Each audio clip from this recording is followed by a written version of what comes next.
vamos a dar paso a nuestra siguiente plática, que no es nuestra charla de café, con mi querido amigo Eladio González, editor general de Expansión.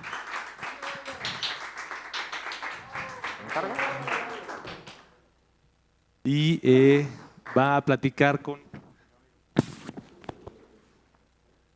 Bienvenido, estoy muy emocionado por tu plática. Gracias, Ernesto. Yo estoy muy emocionado de estar aquí, de nuevo en Lo For All, y sobre todo de esta plática con Nerea, que ahora les voy a presentar. Te dejo en el escenario. Nerea, bienvenida. Es un honor tenerte aquí. Bienvenida. Gracias. Muchas gracias. El honor es mío. Bueno, ya no sé cómo se va. Venga, muy bien. Les dejo. Uy. Vale. Tenemos aquí un micro de sobra, no sé si... Lo voy a colocar por acá. Gracias. Editora. Ahora soy editora ahí. Ah, ¿te pusieron como editora? Mira, Ya, nos una compartimos nueva profesión. Bueno, pues muchísimas gracias a todos. Como les digo, estoy acá con Nerea Aragonés. Ella es principal de Kearney, que es una empresa de consultoría para empresas. Y pues me da muchísimo gusto que quiera compartir su historia, que yo considero una historia de éxito. Una historia de éxito que podrán encontrar además en la edición de expansión de los 41 más 1 ejecutivos LGBT, pero sobre todo una historia de éxito que se sigue escribiendo día a día, como ella nos va a explicar. ¿Qué tal, Nerea? ¿Cómo estás? Muy bien, muchas gracias por invitarme. Un placer estar aquí. No, es un placer tenerte. Por favor, cuéntame si quieres para que la gente empiece a conocerte. ¿Cómo es tu historia? Tú eres abogada, tú eres española, llegaste a México. Bueno, cuéntame cómo estuvo todo eso. Pues sí, parece que mi vida es una vida de varias transiciones. He tenido muchas transiciones a lo largo de la vida. Yo nací en Canarias, en España, y ahí pues viví muy feliz hasta que tuve la edad de ir a la universidad. Estudié en Barcelona la carrera de Derecho, después ejercí el Derecho durante 10 años en España. En ese momento ya tenía a mi novia, ya me había casado y mi novia era mexicana, y entonces ahí va la primera transición. Dijimos, pues ¿por qué no nos vamos a vivir a México? Pues aquí nos vinimos para 2-3 años y llevo 8, con lo cual, pues sí, algo me gusta de aquí, nos gusta mucho, se está muy bien. Y al tener que cambiar de país, pues los abogados no viajan mucho porque las leyes son las del país, entonces me tuve que hacer otra transición de país y de profesión. Entonces me convertí en consultora de estrategia y operaciones para empresas, y ya recientemente, pues hace 2 años, empecé ya mi transición de género. Tuve mi momento revelación, digamos, descubrí que era... Vino todo junto, ¿no? O sea, sí. Si cambiar de país, cambiar de profesión y cambiar de género son 3 momentos muy importantes en la vida de alguien, a ti te vinieron en un tiempo, ¿no? muy reducido. Cuéntanos cómo estuvo, cómo viviste esa parte. A ver, yo pues tengo que decir que tengo muchísimos privilegios. O sea, mi historia no es la común, porque yo partía de muchísimos privilegios, pues tener maestrías, tener una posición social, tener un trabajo pues que te da pues también cierto prestigio, que te da conexiones, que te da todo. Pues para mí, cuando yo supe o descubrí que era mujer y que iba a transicionar a lo que verdaderamente me sentía y soy, pues uno de mis privilegios es que mi trabajo nunca corría peligro. O sea, yo lo tuve claro desde el primer día. Yo hablé a la red de diversidad de la empresa, con alguien con quien había trabajado, y ella me dijo, no hay ningún problema, aquí todo se te respalda, se activa un protocolo, y pude transicionar de la manera más fluida, más sencilla. La verdad que fue una maravilla. Nunca tuve ninguna objeción, siempre todo fue apoyo, apapacho, cariño, planeación, mucha planeación, y todo salió muy bien. Ya hace casi, pues ¿qué? 10 meses que salí en el trabajo, y con los clientes, que es toda otra fase también, porque mi trabajo se debe a los clientes. Exacto. Bueno, a ver, vamos por partes. Tú lo planteas en la empresa, ¿y qué pasa luego? ¿Qué hace la empresa? ¿Cuál es el proceso que inicia desde ese momento en que tú declaras que eres transexual y que vas a transicionar? Pues se activa. Yo no era la primera chica que transicionaba, yo era la tercera chica que transicionaba a nivel global, con lo cual había una chica que transicionó en Australia, otra en San Francisco, y yo era la tercera. también había personas no binarias en la firma, hay personas no binarias. Y se activa pues un protocolo, ya se había depurado con 2 veces anteriores y a mí pues quien lideraba es la directora de recursos humanos para toda América de la firma. Pues ella toma como liderazgo, se monta un equipo de apoyo, le llaman equipo de transición, le llamamos. Yo seleccioné 6 personas de la firma, de diversos puestos, diversos rangos, de la oficina de México, de otras oficinas, con las que yo me sentía en confianza. Mi mentor, la directora global de formación, con quien yo había tenido buena relación y sabía que apoyaban mucho a la diversidad. Y a partir de ahí pues fue todo planificación y yo siempre tuve, digamos, la varita mágica. O sea, yo marcaba los tiempos y todo se adaptaba en función de cuando yo quería dar la noticia, digamos. Se marcó el día de digamos, ya abrirlo en comunicaciones a toda la firma, a los clientes, etcétera. Y a partir de ahí se hizo un calendario, un plan de comunicaciones y eso es lo que te ayuda. O sea, que yo no tenga, por ejemplo, que decírselo a 100 personas, porque hicimos una lista que eran como 100 personas. Entonces yo le dije a 5, nada más, y es mi equipo de transición quien se encarga de contárselo a todos los demás. Y ellos, pero además se hace con un guión ya preestablecido, aprobado, pues en el que se da una explicación, se crea una presentación para explicar cómo se puede ser un buen aliado de personas trans y esa se difunde también. Luego, el día... ¿Es obligatorio para todas las personas de la empresa conocer ese protocolo y aplicarlo y apoyarte en ese caso? Hombre, no todo el mundo lo sabe, pero quien lo tiene que saber lo sabe y los demás pues lo respetan, lo aceptan. Y la verdad que el día que ya se mandó la comunicación pública, pues yo recibí en la firma somos pues, ¿qué? Unas 3.800 personas a nivel global, pues yo recibí más de 500 correos pues, de felicitación, de enhorabuena, dando apoyo de todas las partes del mundo. Algunas muy conmovedoras de países como Kuala Lumpur, Indonesia, que allí son pues, países que reprimen mucho la comunidad LGBT y ahí pues, sus palabras llegaban mucho más que las de Europa, por ejemplo, porque lo veían como el orgullo de trabajar en una firma donde sí lo pueden hacer públicamente en otras partes del mundo y se sienten como más apoyados y todo. Y a nivel de preparación personal, ¿cómo decides ese día ese día que dices en el que todo va a cambiar y pones tú misma una cuenta regresiva? ¿Cómo te preparas para ese momento? Pues no había ninguna ciencia detrás, fue decir, a ver, miramos un calendario, vamos a tomarlo con calma. Si empezamos con el protocolo, fue en marzo más o menos, ya hace más de un año, ya se empezó como con el protocolo, pues dijimos, vamos a ver, vamos a pasar el verano. Yo me basé mucho en un proyecto que tenía, un proyecto muy largo, y dije, bueno, cuando termine este proyecto que era de 6 meses, pues vamos a ponerlo para después, porque yo sé que cuando sea voy a tener toda una tormenta mental, ¿no? Voy a estar un poco más despistada. Pero bueno, luego el proyecto se alargó 3 meses, pero ya me hemos fijado la fecha, y entonces me tocó... Pues nada, sin ninguna ciencia. Pusimos un plazo suficientemente largo para que todo se pudiera hacer con calma y para que yo no tuviera que salir en medio de un proyecto con el cliente, porque pues en consultoría trabajamos por proyectos que pueden durar 2 meses, 3 meses, 9 meses con un mismo cliente. Y dije, bueno, pues para facilitar, no vamos a meter ruido en el proyecto haciéndolo, pero luego se prorrogó 3 meses más, con lo cual sí tuve que transicionar en el proyecto y fue muy bien recibido. O sea, Tú le dijiste, comentabas, a 5 de tus clientes, de personas con las que mantenías un contacto regularmente, pero tú tenías muchos más. ¿Cuál fue la respuesta? ¿Por qué elegiste esos clientes? ¿Por qué agradeciste que otras personas del equipo te ayudaran con esa comunicación? ¿Y cuáles fueron las reacciones?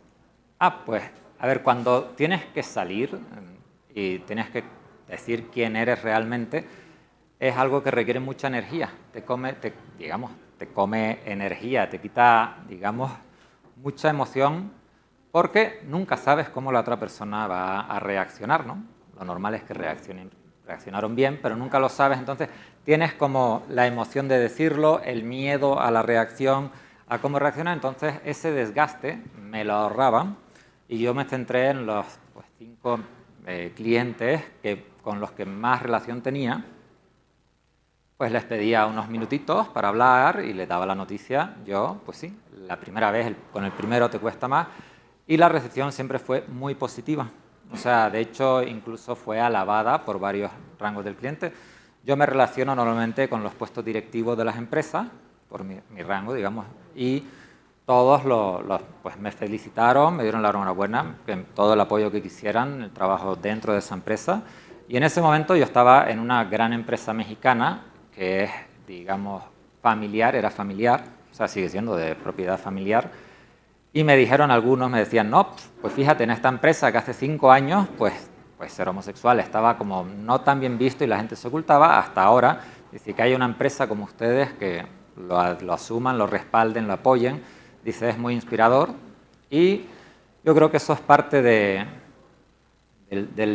mi posición privilegiada, que facilito la visibilización a niveles donde normalmente no está. Lo que explicas, desde luego, pues parece una historia, un caso de éxito de una empresa que ha sabido manejar o que sabe manejar, que ya lo había hecho otras veces, pues esta transición, pero sigues teniendo retos en el día a día, ¿no? Claro. Háblanos un poco de esos retos, por eso decía que es una historia de éxito que se va escribiendo todos los días, sí, y que todos los días existen esas pequeñas barreras que hay que superar. Cuéntanos cuáles son las tuyas. Pues, por ejemplo, yo empecé, o sea, después de, pues mi transición también fue un poco rara porque yo fue en pandemia. Entonces, toda mi transición pública era detrás de una cámara. Yo me he pasado 8 horas al día en videollamadas y hace 2 semanas empecé un nuevo proyecto con una empresa tequilera en Jalisco. Y era la primera vez que iba a ir porque teníamos que ir a planta. Es un proyecto en el que tenemos que estar en la planta, ahí viendo cómo todo el proceso de tequila para... Y pues me empezaron los nervios. Unos días antes yo decía, oye, ¿qué voy a hacer allí? O sea, voy a ir a un pueblo de Jalisco, que es un estado relativamente conservador. Voy a estar en una industria muy masculina, pues ahí en la planta, con los trabajadores, etcétera. Digo, ¿qué voy a hacer? O sea, me entró un poquito de nervios, ¿no? El pánico escénico de llegar allí. Y entonces yo lo que hice fue hablar con la otra chica trans que hay en la firma y le dije, oye, ¿cómo abordas tú los problemas? Porque todavía no había ido yo a la sede del cliente en una zona industrial, etc. Ella me dio algunos tips, me dio algunos consejos, me dijo lo que ella hacía, cómo lo hacía, eso me sirvió mucho. Y luego, pues llega, por ejemplo, el momento temido, ¿no? En todas las empresas, cuando te piden, no, para identificarte, registrarte, identificación. Pues mi identificación todavía tiene mi dead name, tiene todo, porque, bueno, no he podido cambiarla en el consulado, estuvo cerrado mucho tiempo y ahora ya estoy iniciando los trámites para ello, un poco a la espera de la ley nueva que están intentando, a ver si pasa este viernes ya por fin en España. España, sí. Sí. Y, por ejemplo, ese detalle, ¿no? Tienes que dar tu identificación oficial anterior, ¿no? Que dice, ahí sale mi otro nombre. Entonces yo llamé a la chica con la que estábamos gestionando todo y yo le dije, oye, pues como comprenderás, con este nombre y esta voz, sabes que soy trans, o sea, no tengo que explicar nada. Y quería ver cómo podemos manejarlo. Ella pues, me apoyó mucho y cuando yo llegué a la planta, a la hacienda tequilera, en seguridad, pues la chica agarró mi identificación y con mucha naturalidad me dijo, Nerea. O sea, que ya les habían dado... O sea, me dijo, no tenemos ningún protocolo ni nada porque nunca nos hemos enfrentado a una situación así, pero pues la buena voluntad hace que todo funcione y luego la verdad que estando ahí en planta, pues sí, sabes que te miran como me miran también por la calle, pero no hay nada... Pues, la anticipación, ¿no? Es importante sí, anticiparse a situaciones que puedan crear algún tipo de no incomodidad, no para todas las partes, porque como decimos, muchas veces no se trata de una mala intención, de una intención de discriminación, sino a veces es una falta simplemente de educación. Para que otras empresas, bueno, ayer o antes de ayer, sí, ahora no recuerdo, se acaba de presentar por parte de ADIL, sí, y tú colaboraste en eso, un manual para empresas, para personas transgénero, y quisiera que me explicaras qué es lo más importante que trae ese manual, qué fue lo más importante para ti, qué deben hacer las empresas, ¿no? O qué es lo más importante que deben aprender. Pues yo creo que lo más importante para una empresa es que hay que caminar, o sea, lo que predicas, o sea, tienes que predicar con el ejemplo, o sea, ahora y sobre todo en este mes a muchas empresas se les llena pues, los logos de arcoíris, se les llenan las bocas de palabras bonitas y todo, pero al final de lo que se trata es, si lo dices, hazlo. Y tienes que crear el ambiente inclusivo. Ambiente inclusivo es que cualquier persona de la diversidad se sienta cómoda y con cualquier persona trans. Y entiendo que hay que romper muchos prejuicios que tiene la gente respecto a la población trans, porque es una de las poblaciones más marginadas y con peor acceso al mercado laboral por muchas circunstancias, que ahora tampoco lo vamos a analizar, pero muchas veces se trata de que tienen que abrir su mente y pensar que al final un trabajo, lo que buscas es lo que está aquí adentro, no cómo se envuelve, sino y rinde igual una persona trans que una persona cis, no tiene ningún problema. Y lo que tienen que ver es intentar entenderlo, es poner voluntad, es lo primero, quitar prejuicios y asegurarse de crear un ambiente seguro, inclusivo, donde la diversidad pueda florecer y mantenerse. También me comentabas en la entrevista que publicamos en la revista Expansión del mes de junio que una de las cosas o uno de los retos, ¿no?, que todavía estás aprendiendo a manejar es pues cómo comportarte, ¿no? Porque te ves en situaciones que tienen que ver con el machismo, no tiene que ver con una discriminación hacia las personas LGBT, pero que vemos como algo natural en situaciones que día a día viven las mujeres, como es el mansplaining, ¿no? Sí. O como qué sucede cuando tienes que salir con un cliente a comer, a cenar, a tomar un trago, Sí. cosa que tú habías vivido de una manera, experimentado de una Claro. manera completamente diferente. ¿Cómo manejas ahora ese tipo de situaciones? Claro, todo eso es lo que se ha dicho mucho, ¿no? El privilegio masculino de los negocios, pues en el que cuando yo era hombre, pues quedabas y con un cliente era de lo más normal, hablabas, pues vamos y nos tomamos unas chelas después de la reunión que fue exitosa y ahí te pones a hablar y claro, entras en una dinámica pues de eso de compadrismo, de pues estamos aquí, nos vamos a tomar unas chelas, hablamos, la conversación, mucha de la conversación que gira para romper el hielo, pues, tristemente o no, es así, es acerca de fútbol, de mujeres, por ejemplo. Entonces, obviamente yo antes no entraba mucho en ese tipo de dinámica, ahora ya y ahora nada. menos. Y me ha pasado, por ejemplo, ahora, ¿no? Estaba en el cliente en planta y hay gente, y yo veía como el gerente de mi equipo, que es el que gestiona al cliente en el día a día y está en el día a día en el proyecto, yo aparezco por allí 3 días en semana más o menos, y él está toda la semana, veo que hay ese compañerismo masculino, se da con algunos rangos altos de producción o porque estamos en un entorno productivo de fabricación, de planta, de fábricas. Y entonces ese a mí me cuesta un poquito más. O sea, ya lo noté, ya lo practiqué. Al final, pues lo que tienes que hacer es buscar otros momentos y otras formas de generar esas conexiones. De socializar. Exacto. Y bueno, pues yo no tengo tampoco esos problemas en irme a tomar algo con los clientes o algo como pueden tener muchas mujeres, porque yo ya lo he hecho, yo sé que eso no hay nada, lo he hecho toda la vida, entonces yo tengo un punto de partida mejor, o sea, lo reconozco porque yo no me siento cohibida, no me siento intimidada por estar en entornos masculinos, porque ahí estuve toda mi vida. Entonces, digamos que intento evitar que me quiten ese privilegio masculino de socializar, pues yo lo trato con normalidad, no me achanto, digamos, y lo intento recuperar, aunque me lo estén intentando quitar. Y también hablamos en aquella ocasión sobre el tema de la visibilidad, ¿no? Muchas veces cuando hablamos de la comunidad LGBT en el entorno de negocios, pues hace falta, ¿no?, como dar ese pasito y visibilizarse o hablar del tema. Se ha hablado en otros paneles de Love for All, pero en tu caso el tema de salir del closet en la empresa o con un cliente o con un nuevo cliente o en el entorno que sea, pues es algo diferente, ¿no? Claro. Hay una diferencia entre la visibilización, o sea, una persona homosexual, una lesbiana e incluso algunos hombres trans que tienen un buen pase, pues realmente, salvo que lo digas o a lo mejor pues tengas pues muchos gestos afeminados, masculinos, etcétera, no tiene por qué saltar, pero una chica trans como yo, pues es obvio. O sea, yo con esta pinta, este nombre y esta voz, pues hay algo que no cuadra y la gente pues lo ve y dice, ah, pues sí, y hay algo que tienen que hacer conexión, pues hay gente que piensa, pues sí, una persona trans, no pasa nada, y hay gente que se queda mirando como con curiosidad porque nuestro cerebro está preparado para que en cuanto vemos a alguien le pongamos el género.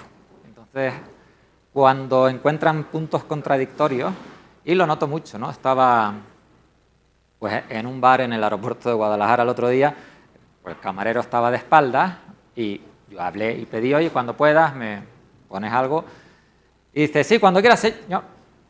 Se me queda así mirando y dice, aquí hay algo que no cuadró, ¿no? Me vio porque había oído la voz y se refirió, me hizo el famoso misgendering, que me lo hacen mucho cuando hablo y no me ven, pues me lo hacen. Y entonces dice, pues son situaciones que son obvias, son evidentes. Yo estoy todo el día fuera porque así somos las personas, sobre todo las mujeres trans, estamos todo el día constantemente fuera del armario porque se nos ve, se nota. ¿Y qué podemos hacer para seguir impulsando esta agenda, por este tema de la inclusión de las personas trans en las empresas? ¿Cómo podemos hacer que ese proceso se acelere? Sin duda hay una cuenta pendiente con la comunidad enorme, especialmente en el ámbito laboral, y como decía, bueno, han presentado ahora esta guía, ¿no?, para empresas, pero ¿cómo se puede impulsar? Impulsar con visibilización. Por ejemplo, yo todo esto que hago es para visibilizar que las personas trans podemos tener puestos de responsabilidad de directivo, a nivel directivo en las empresas, y no por ello hay ninguna merma en la productividad, en el desempeño o en la relación con los clientes. O sea, a medida que haya más ejemplos como el mío que estemos visibilizando, pues es parte. Y muchas veces quienes se tienen que convencer normalmente no son los empleados de a pie, son los cuerpos directivos, porque también es una cuestión de edad. Las nuevas generaciones ya vienen pues, con otro chip.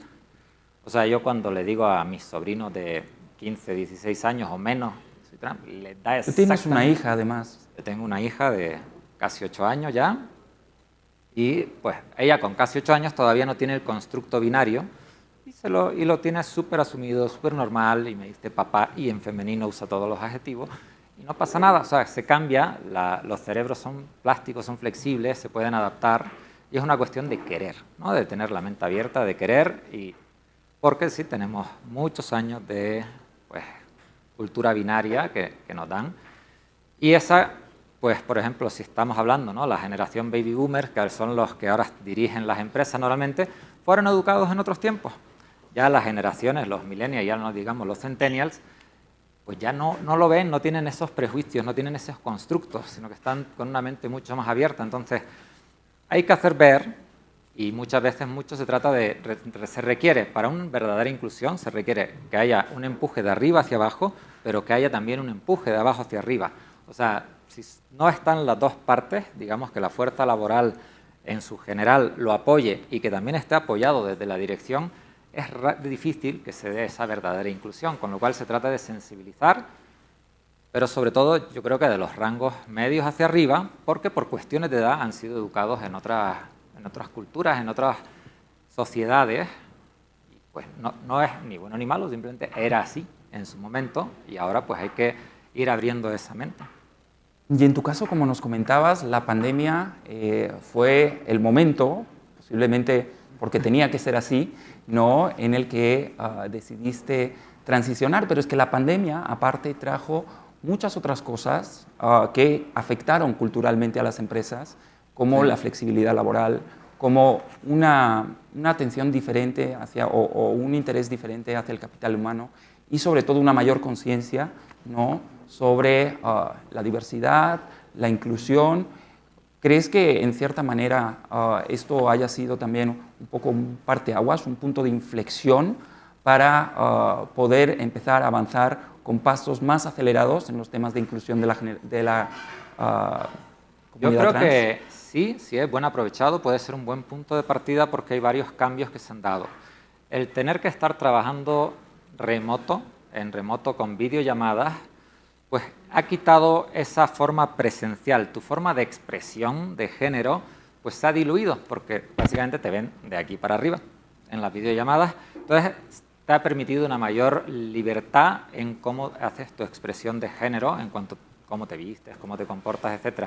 Por otro lado, pues toda la pandemia ha traído muchas cuestiones sobre el well-being, ¿no? El estar bien, porque la presión de la pandemia, más el trabajo remoto, más las horas extra, porque al final todas las personas trabajamos más desde casa que en la oficina, pues se ha puesto mucho el foco en, digamos, el bienestar mental de los trabajadores, y parte del bienestar mental es que una persona se sienta bien consigo misma yendo al trabajo todos los días. Entonces, si yo en mi casa puedo ser yo misma todos los días con toda la comodidad que quiero llevarme ese yo a la empresa. Y pues ese caldo de cultivo de pensar en el bienestar mental de los trabajadores y pensar en que se les permita más flexibilidad en la forma de vestir, porque sí, por ejemplo, en consultoría tradicionalmente es de traje, corbata, de vestido, y ya se ha flexibilizado porque ahora ya, pues, después de 1 año y medio, pues en vaqueros, claro, o en chanclas pijama. en tu casa, pues claro, es difícil volver porque hasta los clientes han cambiado su forma de relacionarse, su forma de vestir. Entonces, está en un buen momento que se puede aprovechar como parte en esa coyuntura de mayor preocupación por el bienestar de los trabajadores y ese relajamiento de las etiquetas formales de vestimenta y de forma de relacionarse que se podría aprovechar. Muy bien, bueno, pues nos quedamos con ese mensaje de optimismo, ¿no? Sin olvidar que, pues, obviamente, en el entorno laboral, pues, seguimos teniendo una gran cuenta pendiente con la comunidad trans y esperamos, pues, que justamente esta pandemia pueda haber ayudado a que las empresas lo perciban de otra manera y lo puedan también gestionar de otra manera, ¿no? Con ese nuevo concepto de flexibilidad y tolerancia, ¿no? Que, pues, justamente igual sean las 2 únicas cosas buenas que nos ha traído esta pandemia. Muchísimas gracias, Nerea Aragonés, siempre es un gusto hablar contigo y me encanta tu historia. Un placer siempre estar aquí. Gracias.